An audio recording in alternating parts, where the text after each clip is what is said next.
Hello, welcome to Computer Services Unlimited's Coffee Break webinar series. Here we are going to be sharing valuable insights, how-tos, and security tips in about the time it takes to have a cup of coffee. We're going to go fast, but no need to take notes. We'll sum it up at the end and provide a to-go sheet so you will be able to review or share if you would like to.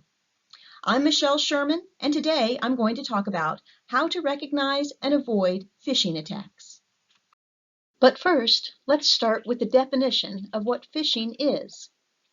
Phishing is the fraudulent practice of sending emails or other messages pretending to be someone you are not in order to get the receiver to give up personal information, such as logins and passwords, or to get the receiver to click on a link to download a virus. Phishing is one of the most common attack methods used by cybercriminals, and the one we're all probably most familiar with. Oh, damn it, I pushed the slide. There are 7 places in an email that hackers may use when phishing. It's important for you to be aware of each area when checking your email. It's pretty much every part of the email, so let's go through them one by one. Sometimes you can look at who sent the email and it's obvious that it's a fraud or scam email. Things to consider when looking at who sent the email to you. Is it from someone that you don't know or don't normally communicate with? Is it from someone that is outside of your company and it's not related to your job? Or does it look like it's from someone within your company and it's asking you to do something out of character, like pay an invoice with gift cards? Here is an email example that was sent to all of the employees here at CSU. It supposedly came from the HR manager here at the company. When you look at the from line, you will notice that it does not contain the csuinc.com domain. So this one is easy to spot if you're paying attention and don't skip right by it. A few more areas to look at closely are the to line, the date, and the subject line. On the to line, if you are copied on a message, do you know any of the other people that are listed on the email? Look at the date line of the email. Does the email look like it's from your boss, but it's time-stamped at 3 a.m.? For some of us, that might not be unusual, but in general, that's out of character. Then look at the subject line of the email. Is it something that is irrelevant to you, or is it for something that you never requested? For example, I got an email recently thanking me for renewing my subscription to McAfee.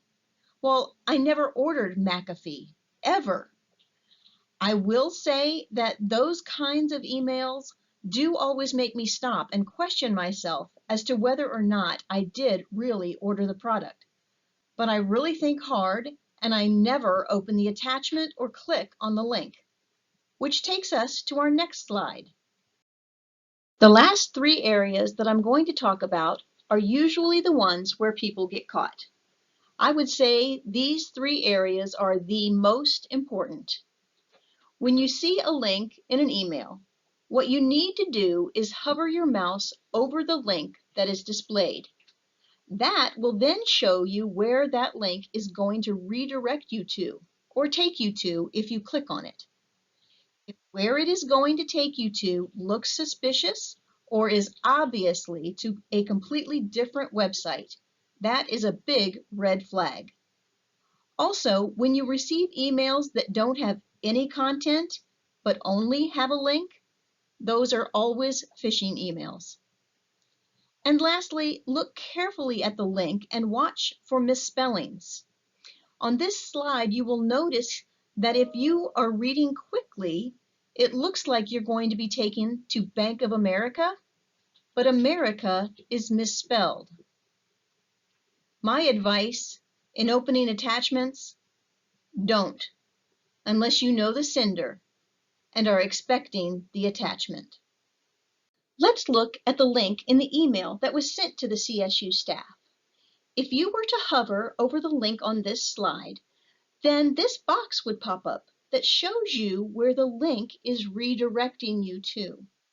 This link is not redirecting you to a csuinc.com site. Don't click. Then there's the content. Phishing emails are written to try to heighten your emotions so that you react quickly. So if you don't know the sender and they're telling you that you need to do something to avoid a negative consequence, don't.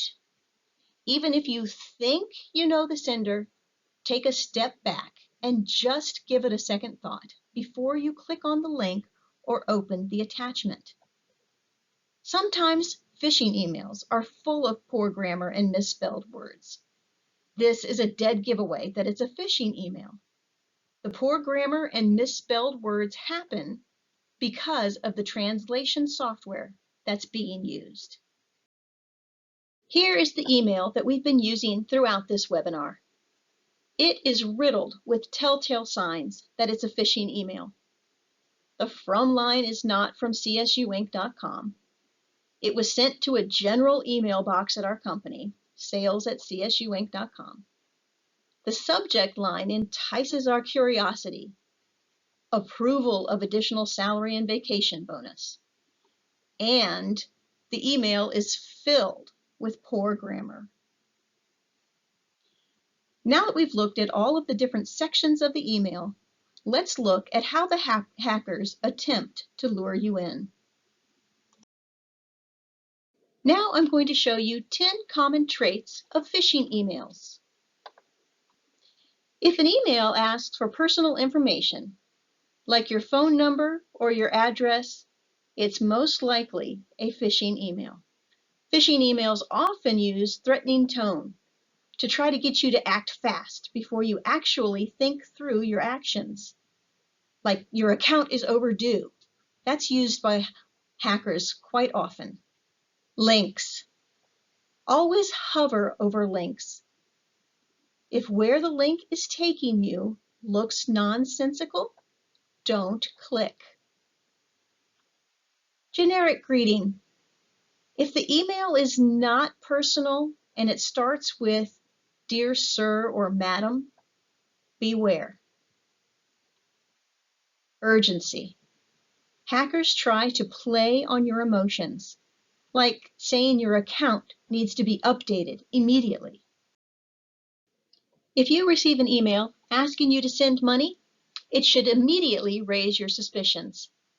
Before you go out and buy gift cards because your boss sent you an email asking you to do so, call him or her first and verify the request. Attachments. Attachments are not always malicious, but if you are not expecting an attachment or if you don't recognize the sender, don't open it. If it sounds too good to be true, all of us would like to win the lottery, but we all know that the chances are very slim. So don't click on a link or verify your information if you know that the email is too good to be true. Poor spelling and grammar. This has been the telltale sign of phishing attempts for a long time. Unfortunately, translation software is getting better and better, so poor spelling and grammar can't be all that we rely on. And 10, government agencies don't use email to communicate with individuals. They do use email to distribute requests for bids, but they do not request individuals to verify personal information. As of right now, these are the top business phishing emails that are clicked. How do I know this? Because we send test phishing emails to clients who subscribe to our cybersecurity training. These emails range from internal company departments to external requests for information that convey a sense of urgency which entices end users to take action, especially the action required, payment declined. The majority of employees have at least 2 email addresses. with an average of 121 sent and received business emails per employee each day. It's easy for workers to be overwhelmed. Meeting deadlines and replying to client emails can cause accidental clicks on phishing links or attachments.